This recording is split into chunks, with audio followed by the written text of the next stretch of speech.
विधानसभा में पक्ष विपक्ष की चर्चा के बाद मुख्यमंत्री श्री भजनलाल शर्मा ने भी बजट पर अपना जवाब दिया। एक बार फिर उन्होंने अपने अंदाज से प्रदेशवासियों का दिल जीत लिया। मुख्यमंत्री ने विपक्ष के आरोपों का न केवल करारा जवाब दिया बल्कि बजट को हर वर्ग के लिए खास बताया। बजट को लेकर उन्होंने विधानसभा में और क्या-क्या कहा, देखिए हमारी ये खास रिपोर्ट।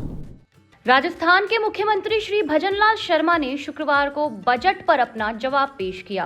विपक्ष के आरोपों का तथ्यों के साथ जवाब देते हुए मुख्यमंत्री ने प्रदेशवासियों के लिए कई बड़ी घोषणाएं की। बेरोजगार युवाओं के लिए भर्तियों के पद बढ़ाने की बात हो या पेंशन की राशि बढ़ाने का ऐलान, सीएम ने साफ संदेश दिया कि राजस्थान सरकार 8 करोड़ जनता के लिए दिन रात काम कर रही है। मुख्यमंत्री ने प्रदेश को कई बड़ी सौगातें देने के साथ ही सरकार द्वारा किए गए कामों और उपलब्धियों को भी बताया। उन्होंने विपक्ष पर निशाना साधते हुए कहा कि पूर्व मुख्यमंत्री सदन में आते हैं लेकिन बोलते नहीं हैं, वे केवल मीडिया के सामने बात करते हैं। प्रदेश की 8 करोड़ जनता अल्बर्ट हॉल पर नहीं जा सकती और बहस भी नहीं हो सकती। इस विधानसभा के पवित्र सदन पर भरोसा करती है। यह जानते थे कि यहां उनका झूठ नहीं चलेगा। उन्होंने पहले बहस की चुनौती दी। चुनौती मैंने नहीं दी अध्यक्ष जी, मैंने 2 वर्ष बनाम 5 साल मेरे काम के प्रति गिनाए थे और मैंने कहा था चुनौती आप लोगों ने दी कि आइए अल्बर्ट हॉल पर हम बहस करते हैं। मैंने अल्बर्ट हॉल को उचित नहीं समझा। यह जनता की, राजस्थान की जनता का सबसे पवित्र स्थान यह है और मैंने उस दिन यह कहा था, कि अगर बहस हो जाए तो मैंने मेरा प्रतिवेदन रखा और प्रतिवेदन मेरा 2 साल का है। बहस उसमें 5 साल की भी है, 2 साल की भी है और मैंने उसी दिन प्रतिवेदन सभी विधानसभा के सभी मेरे साथियों ने देने का काम किया। मैंने प्रतिवेदन इसलिए रखा कि मेरा 2 साल का था, 2 साल का प्रतिवेदन। अब वो कह रहे हैं साहब उत्कर्ष। अब मैं पता नहीं इतना ज्ञानी कैसे बताऊं मैं। उत्कर्ष एक संस्कृत मूल का शब्द है जिसका अर्थ है उन्नति, प्रगति, विकास, श्रेष्ठ अवस्था, जिसे कहते हैं अग्रसर होना। अब इसमें प्रतिपक्ष के नेता को ये कमी कहां से महसूस हुई, जरा मैं इतना ही कहूंगा, ज्यादा नहीं कहूंगा। जिन्होंने आपको ज्ञान दिया है जरा और गुरुजी के पैर पकड़ के एक बार दोबारा पूछ लेना कि उत्कृष्ट का मतलब क्या है। इन्होंने पहले बहस चुनौती दी। जब हमने चुनौती स्वीकार की तो उन्होंने उसका सामना करने का साहस भी नहीं निकला। अरे मैंने तो जब जिस दिन बात हो रही थी और जब ये बात चली तो मैंने ये कहा कि आप तो 5 साल की बात करें। सदन में मैंने किताब दी है, पूरा मैंने मेरा प्रतिवेदन दिया है, आप 5 साल की बात करें, उसमें आपको कहां दिक्कत आ रही है? आज भी तो आपने बात रखी है, आप उस दिन भी रख सकते थे, लेकिन आप आज इसलिए रख दी आपने कि जो आपको बात नहीं रखवाना चाहते थे वो आज सदन में नहीं है। वो आज सदन में नहीं है, वो उस दिन सदन में थे, इसलिए ये बात नहीं रखवाए। और मैंने कुछ गलत नहीं कहा कि आपकी थोड़ा सा एडजस्टिंग करिए, ऐसे काम नहीं चलेगा आपका।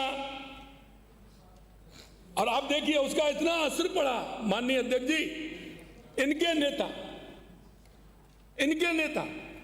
अरे मैंने ये कहा कि पिछले 5 साल में तो 5 साल के नेता कौन थे? अगर मैं जानता कि वो ये कहते कि हाँ आप बहस करिए, मैं भी उस बहस में बैठूंगा, लेकिन अगले दिन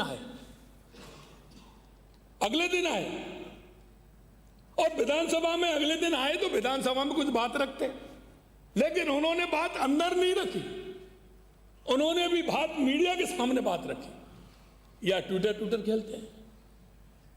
मैं माननीय अध्यक्ष जी आपसे कहना चाहता हूं, जब वो मुख्यमंत्री होते थे तो सदन में आते थे, उनको तो जनता की इस सबसे बड़ी पंचायत विधानसभा में आना ही अच्छा नहीं लगता है, इसलिए सदन के बाहर बयान देते हैं। वह इस सदन के वरिष्ठ सदस्य हैं। सदन के बाहर बयानबाजी करना शोभा नहीं देता। उनको सदन की गरिमा का ख्याल रखना चाहिए। बजट पर अपने जवाब में मुख्यमंत्री ने बेरोजगार युवाओं को भी बड़ी सौगात दी। सीएम ने आगामी वर्ष में 1 लाख पदों की जगह 1,25,000 पदों पर भर्ती कैलेंडर जारी करने की घोषणा की। हमारी सरकार युवाओं के उज्जवल भविष्य व रोजगार के लिए प्रतिबद्ध है। पिछली सरकार के कार्यकाल में युवाओं के भविष्य से किए गए खिलवाड़ के फलस्वरूप भर्ती परीक्षाओं में पेपर लीक के मामले सामने आए हैं। इस संबंध में करीब 33 मामलों में 615 से ज़्यादा गिरफ्तारी की गई तथा अधिकांश मामलों में एसओजी द्वारा जांच की जा रही है। हमने 4 लाख भर्तियों के संकल्प को पूरा करने की दिशा में जहां सरकारी क्षेत्र में 1 लाख से अधिक नियुक्तियां दी हैं, वहीं निजी क्षेत्र में 2 लाख से अधिक रोजगार के अवसर सृजित किए हैं। वर्तमान में 1,43,000 से अधिक पदों पर भर्ती कार्रवाई प्रक्रियाधीन है। साथ ही वर्ष 26 में 1 लाख पदों पर भर्ती किए जाने की परीक्षा कैलेंडर भी जारी किया है। अब मैं आगामी वर्ष हेतु 1 लाख पदों के स्थान पर 1,25,000 पदों पर भर्ती के लिए कैलेंडर जारी करने की घोषणा करता हूँ। मुख्यमंत्री ने सामाजिक सुरक्षा पेंशन की राशि में 125 रुपए बढ़ाने की भी घोषणा की। इससे पेंशन की राशि बढ़कर 1,425 रुपए प्रति महीना हो जाएगी। हमारी सरकार नागरिकों के समावेशी सामाजिक विकास एवं सामाजिक सुरक्षा प्रदान करने के लिए प्रतिबद्ध है। इसी भावना के साथ विशेष योग्यजन, वृद्ध, विधवा, एकल नारी, लघु सीमांत कृषकों दे सामाजिक सुरक्षा पेंशन में आगामी वर्ष 150 रुपये की बढ़ोतरी करते हुए 1,450 रुपये मासिक तक किए जाने की घोषणा करता हूँ। मुख्यमंत्री ने राजस्थान के 3 शहरों के नाम बदलने का भी ऐलान किया। उन्होंने कहा कि अब जहाजपुर को यज्ञपुर, माउंट आबू को आबूराज और कामा को कामवन के नाम से जाना जाएगा। मैं जनभावना को देखते हुए माउंट आबू का नाम आबूराज, माउंट आबू का नाम आबूराज और जहाजपुर का नाम यज्ञपुर, जहाजपुर का नाम यज्ञपुर, जहाजपुर का नाम यज्ञपुर तथा कामा का नाम कामवन करने की घोषणा करता हूं। मुख्यमंत्री ने कहा कि राजस्थान की प्रति व्यक्ति आय 2 लाख से ज्यादा हो गई है। 2 साल पहले यह 1,67,000 थी। इसमें 21% से ज्यादा की बढ़ोतरी हुई है। आज मुझे बताते हुए गर्व हो रहा है कि राजस्थान के प्रति व्यक्ति आय, जब मैं इनकी बात करता हूं तो ये सुनाई नहीं देती। फिर कहते हैं आंकड़े कहां से आए? सरकारी आंकड़े आप देख लो भैया, आंकड़े कहां से आए हैं? राजस्थान की प्रति आय पहली बार 2 लाख रुपए के पार पहुंच गई। वर्तमान में यह बढ़कर 2,02,349 रुपए होने जा रही है। यदि वर्ष 2023-24 की तुलना करें तो उस समय यह आय 1,67,027 रुपए थी,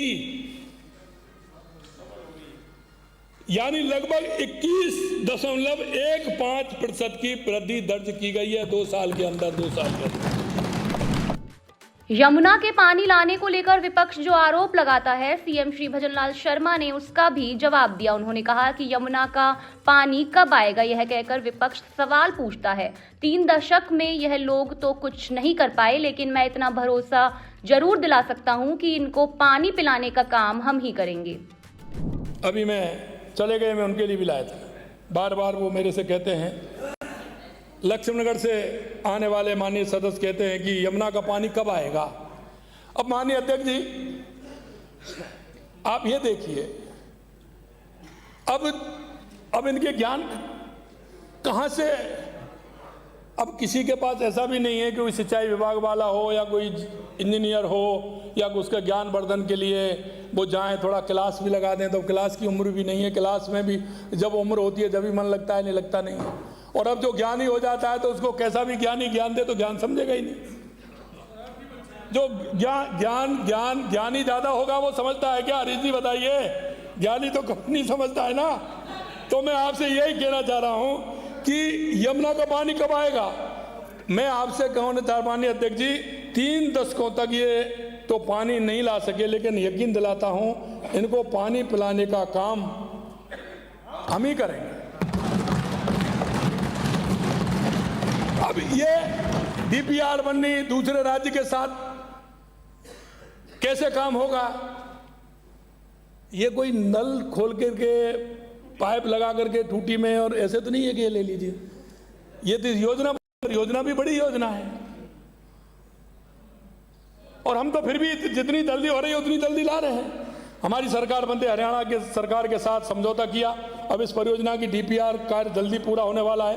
पाइपलाइन के अलाइनमेंट का सर्वे, प्रस्तावित अलाइनमेंट, फील्ड वेरिफिकेशन किया जा चुका है। और इसको मैं ये बता दूं, दोनों राज्यों ने मिलकर के इस कार्य को आगे बढ़ाने के लिए हरियाणा सरकार की पूरी सहमत और उनकी सहमति पत्र प्राप्त हो चुका है, और उसकी डीपीआर तुरंत फाइनल होने वाली है। हमारी ये ट्रिपल इंजन की सरकार जो कहती है वो करके दिखाती है। मुख्यमंत्री के दिल्ली दौरे को लेकर भी विपक्ष सवाल उठाता रहता है। इस पर श्री शर्मा ने जमकर निशाना साधा। उन्होंने कहा कि मैं दिल्ली जाता हूं तो कहते हैं सीएम घूम रहा है। मेरे दौरों पर हर जगह सवाल उठाते हैं। मैं हेलीकॉप्टर से जाता हूं तो क्या पूर्व सीएम पैदल जाते थे। अब तो इनके समझ में आ जाना चाहिए कि मैं दिल्ली क्यों जाता हूं। बार बार यही क्वेश्चन, दिल्ली क्यों जाते हो। अब ये देख लो, दिल्ली इसलिए जाता हूं। तुम्हारा 5 साल में आया इतना, हमारा 2 साल में उससे ज्यादा आ गया। हमारे और इनके काम में फर्क साफ है। वहां इच्छा शक्ति की कमी थी या प्रतिबद्धता है। वहां संकल्प है और सतत प्रयास हमारा है। वहां अवसर गंवाए गए, यहां अवसरों को परिणाम में बदला जा रहा है। हम हमारे यशस्वी प्रधानमंत्री नरेंद्र मोदी जी के ध्येय बाइक सबका साथ, सबका विकास, सबका विश्वास, सबका प्रयास के मूल मंत्र के साथ आगे बढ़ रहे हैं। तो आपने देखा कि मुख्यमंत्री श्री भजनलाल शर्मा ने एक तरफ विपक्ष के आरोपों का तथ्यों के साथ जवाब दिया, तो वहीं दूसरी तरफ बेरोजगार युवाओं, पेंशनर्स और आमजन के लिए बड़ी घोषणाएं की। उन्होंने साबित कर दिया कि वे वोट की राजनीति नहीं करते, बल्कि दिन रात 8 करोड़ जनता के सपनों को पूरा करने में लगे हैं। सुजस के खास कार्यक्रम हमारे सीएम में फिलहाल के लिए इतना ही। तब तक के लिए देखते रहिए सुजस समाचार। हमारे चैनल को लाइक, सब्सक्राइब और शेयर करना ना भूलें। धन्यवाद।